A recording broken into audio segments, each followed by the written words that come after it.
Reformas de Estado e o futuro do serviço público. Esse foi um dos painéis bastante importantes aqui que debatemos no 10º Conefaz, Congresso Estadual dos Fazendários do Ceará, promovido pelo Sindicato dos Fazendários, aqui em Fortaleza, um evento que acontece a cada 3 anos, trazendo grandes nomes, personalidades de destaque, grandes pensadores. E aqui ao meu lado nós temos Vladimir Nepomuceno, ele que é assessor da Comissão da Frente Parlamentar Mista em Defesa do Serviço Público e é servidor público aposentado, não é isso, Vladimir? Ele já fez parte também da direção do DIEESE do Distrito Federal e também do DIAP, do Departamento Intersindical de Assessoria Parlamentar. Então, um dos grandes pensadores, né, do nosso sindicalismo, um grande assessor. Vladimir, é um prazer recebê-lo aqui no nosso Congresso Estadual dos Fazendários. Bom, o prazer é meu, uma honra aceitar esse convite, ser premiado por um evento muito bem organizado com palestrantes, estou falando dos outros, excelente, nível altíssimo, onde eu vim aqui fazer uma palestra e estou aprendendo muito mais, agregando muito mais, então é uma honra estar aqui com vocês. Perfeito, meu querido. E a sua palestra, então, a primeira parte dela fez um retrospecto dessas reformas, como é que foi esse esclarecimento do nosso público em relação a esse contexto que nós estamos... Pois é, pegando o tema do Congresso, eu procurei mostrar que o que a gente está vivendo hoje, reformas administrativas, teve a PEC 32, agora a 38, isso não nasceu do nada. Isso é um processo histórico que eu tentei mostrar bem rapidamente, começa logo depois da independência do Brasil. E aí foram acontecendo mudanças na estrutura do Estado até que chegou onde a gente está hoje. A classe dominante, e aí pegando uma carona na fala de Gessé Souza, né? Exatamente, que acabou de fazer a palestra aqui, a classe dominante ela vai moldando o Estado de acordo com o seu interesse e não de acordo com a necessidade da sociedade. E as reformas de hoje não são nada mais, nada menos do que uma continuação do processo da elite dominante adaptando a estrutura do Estado ao que ela quer naquele momento. O que significa que, se forem vitoriosos nessas, não encerra, outras virão. Então é importante, principalmente para o servidor público, saber em que parte da história ele está localizado, o que aconteceu antes, o que está acontecendo e o que pode acontecer a gente não se organizar. Tem como a gente evitar? Tem. Mas a primeira coisa que nós precisamos, acumular conhecimento sobre isso. E foi o que eu busquei trazer para cá nessa palestra que eu fiz. E você que nos acompanha, nós estamos aqui no ambiente do Congresso, né? Então, enquanto eu entrevisto aqui o Vladimir, está acontecendo também mais uma atividade aqui no nosso salão. E, Vladimir, nós tivemos reforma da Previdência, reforma trabalhista, está aí batendo na porta a reforma administrativa. Você que acompanha isso de perto, em que pé está, quais são as principais preocupações do momento? Uma coisa que me preocupa é que a gente está com foco, nesse momento, no processo eleitoral. Por que que me preocupa? Porque na última eleição geral, há 4 anos, elegeu-se um presidente progressista, trouxe Lula de volta, mas o Congresso Nacional continuou no processo de cada eleição piorar um pouquinho mais. Nós nunca tivemos um Congresso tão ruim, tão conservador, tão preconceituoso, tão patrimonialista. E me perguntaram hoje, a tua ideia de patrimonialismo? Eu falei, é aquela pessoa que assume um cargo, seja de governador, de presidente, de diretor de uma entidade nacional, de uma estatal, e que usa aquilo ali não para o que é o bem da sociedade, mas sim para usufruto pessoal dele, da família, dos amigos, do partido. Trabalhei há um tempo em auditoria, eu peguei pessoas indicadas por políticos para assumir órgãos nacionais que usavam, por exemplo, o carro da instituição para buscar familiares no aeroporto, para distribuir cargos para os correligionários, se tem conhecimento técnico ou não, dá o cargo porque é para o partido. Esse tipo de coisa acontece com mais facilidade quando o Congresso tem o formato que tem agora, porque aumenta. É como se alargasse a malha de uma peneira, passa mais coisa e a gente não consegue evitar. Então, para mim, o que preocupa essas reformas, a trabalhista de Temer, a previdenciária, que não foi a primeira, mas que aprofundou durante o governo Bolsonaro, as reformas administrativas. Pegar a última que foi feita foi de Fernando Henrique. Aí agora veio a de Temer, que tramitou durante o período Bolsonaro, mas não foi adiante. Aí vem a outra, aí agora a última. As tentativas... Tudo isso cresce quando o Congresso facilita. E a gente precisa ter claro o seguinte, nós temos que saber eleger parlamentares, tanto deputados quanto senadores, deputados estaduais e governadores, e daqui a 2 anos, vereadores e prefeitos. É a solução o processo eleitoral? Não, mas é uma ferramenta que nós não podemos abrir mão.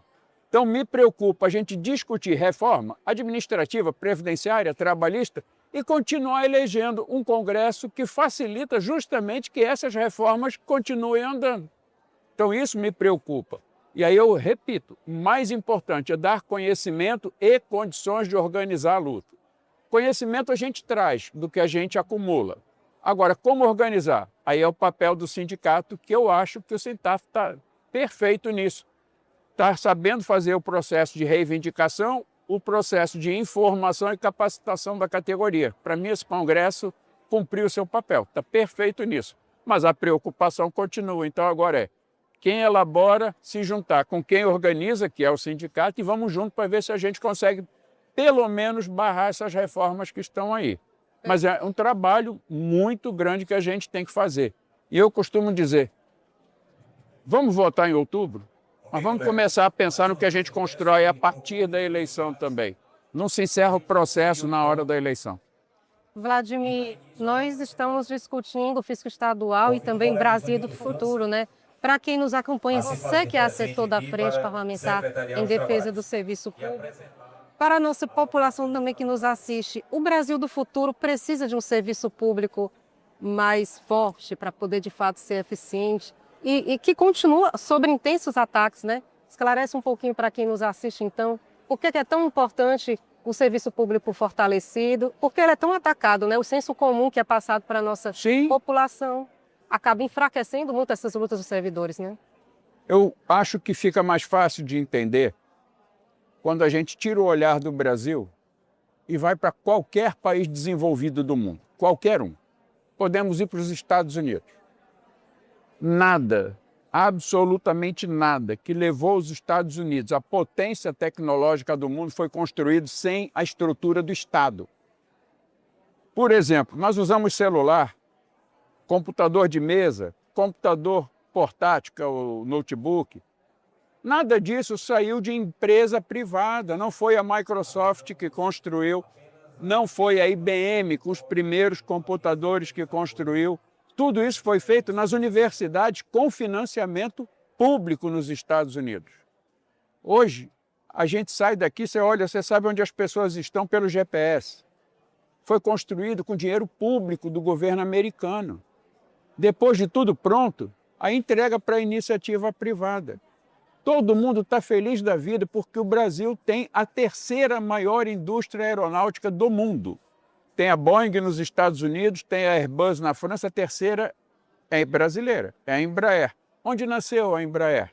Num serviço público. Ela nasceu numa coisa que vocês aqui no Ceará estão conhecendo de perto, que é o ITA, o Instituto de Tecnologia da Aeronáutica, que é uma instituição pública, foi o lugar onde nasceu a Embraer. A maior empresa petrolífera do mundo é pública, é a Petrobras. E o que a gente vê nas reformas que estão tentando desmontar isso? Está pronto? Entrega para a iniciativa privada poder explorar. Por quê? O que é público, obrigatoriamente, tem que focar na necessidade da população atendida. O que é privado é para dar lucro. Por exemplo, a Universidade Federal do Ceará. O que ela ganha com o que ela produz? Uma população mais bem formada, uma população com conhecimento, com capacidade de análise e crítica. E o que ganha uma faculdade, uma universidade privada? Dinheiro para o patrão. Pergunto, quanto custa um curso de medicina na Federal do Ceará? Nada. A despesa é um material. Eu falei ontem na palestra, quanto custa, em média, uma faculdade de medicina de altíssimo nível? Média nacional, R$17 mil por mês. Eu tenho isso de graça. 17, não está errado. 15 está perto, porque tem muitas que estão aí. Né? A qualidade do curso de medicina, o melhor é o da privada, que dá lucro ao dono da universidade, ou a qualidade é maior na universidade pública? E uma coisa que eu falei com alguns companheiros que trabalham em carreiras que têm uma remuneração melhor. Nós temos isso no fisco, temos isso no Banco Central, temos isso em advocacia pública e tal, os salários melhores. Alguns dizem assim para mim, eu não serei afetado porque eu tenho estabilidade, entrei antes da reforma, estou tranquilo e minha remuneração é boa. Aí eu falo, as vacinas que você toma são gratuitas, todas, graças ao Estado, graças à administração pública.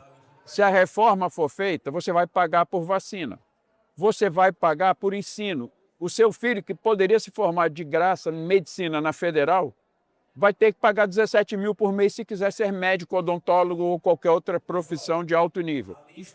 Então, mesmo que aquele servidor pense que não será atingido, será, porque ele é servidor no órgão em que ele trabalha. Nos demais, ele é usuário. Ele é usuário na saúde, ele é usuário na educação. Muita gente não se toca. O transporte público é concessão do Estado. Se existe transporte aéreo, transporte rodoviário, transporte marítimo e ferroviário, é do Estado, é regulado pelo Estado. Cessão à iniciativa privada, mas sob controle do Estado. Então, a reforma administrativa visa tirar isso tudo do controle do Estado e, segundo os neoliberais, o mercado se regula. Não! O mercado não é nada mais, nada menos que um ninho de serpente. A primeira chance que um tem de derrubar o outro, ele vai querer. Por quê? Porque o lucro que ele estava tendo eu posso ter. Então a disputa entre eles, que é pelo lucro, pelo dinheiro, pelo poder, se acirra quando o Estado não está presente. Então a importância da administração pública é a necessidade que a população tem de ter as suas principais, vamos repetir a palavra, necessidades em todos os sentidos, mais amplos, atendidas. Você precisa de saúde, você precisa de educação, você precisa de pesquisa científica. Sim. Então, o serviço público é o que mantém a sociedade de pé, não é o mercado, seja ele financeiro ou não, mas o mercado do setor privado como um todo. Perfeito. É importante o Estado. Perfeito. Uma coisa que desapareceria, que eu acho que é fundamental a gente ter claro. Ninguém está livre de ficar doente. Ninguém está livre de precisar de um transplante. Quem organiza a tal fila única de transplante do SUS, é o SUS. Ah, mas a cirurgia foi feita no hospital privado, pago pelo SUS. Isso vai desaparecer. Isso que vai acontecer se uma reforma dessa for adiante. Então, a importância é essa. Você acha que você não vai ser atingido? Olha os seus. Seus pais. Nós precisamos ter essa visão. Seus irmãos, seus filhos, é isso. Né? É. Pois, Vladimir, muitíssimo obrigado, meu querido, por compartilhar, né, o seu conhecimento, o vasto conhecimento aqui conosco. E você que nos acompanha aí pelo canal do Sintaf no YouTube, não perca também, né, nós temos as transmissões ao vivo de todas as palestras, também teremos essas entrevistas compartilhadas. Compartilhe esse vídeo, faça com que mais pessoas possam aprender um pouco mais, né, sobre esse conteúdo tão importante. Eu só quero deixar um recadinho. Sim. Tem um site na internet, Notas do Vladimir. Notas do Vladimir, conheço. Só isso. Pronto, você também, para conhecer o trabalho do Vladimir Nepomuceno, Notas do Vladimir na internet, só procurar lá no Google, vai encontrar lá, então, tudo que ele compartilha, né, suas análises, seus textos, seus artigos, vale a pena. É aberto, porque tem muitos companheiros, muitos colegas de várias carreiras que escrevem, que também são postados lá, porque a ideia não é fazer o meu trabalho ser visto, é o de todo mundo. Então, tem colegas da Receita, colegas do Banco Central, colegas da área de pesquisa, colegas de todas as carreiras federais, estaduais. Mandou o texto para nós lá. A gente olha, tem como contribuir, por que não publicar? A gente publica. Perfeito. Aí ajuda todo mundo, porque a ideia nossa é passar o máximo de informação para que as pessoas tenham condição de analisar e tomarem suas decisões.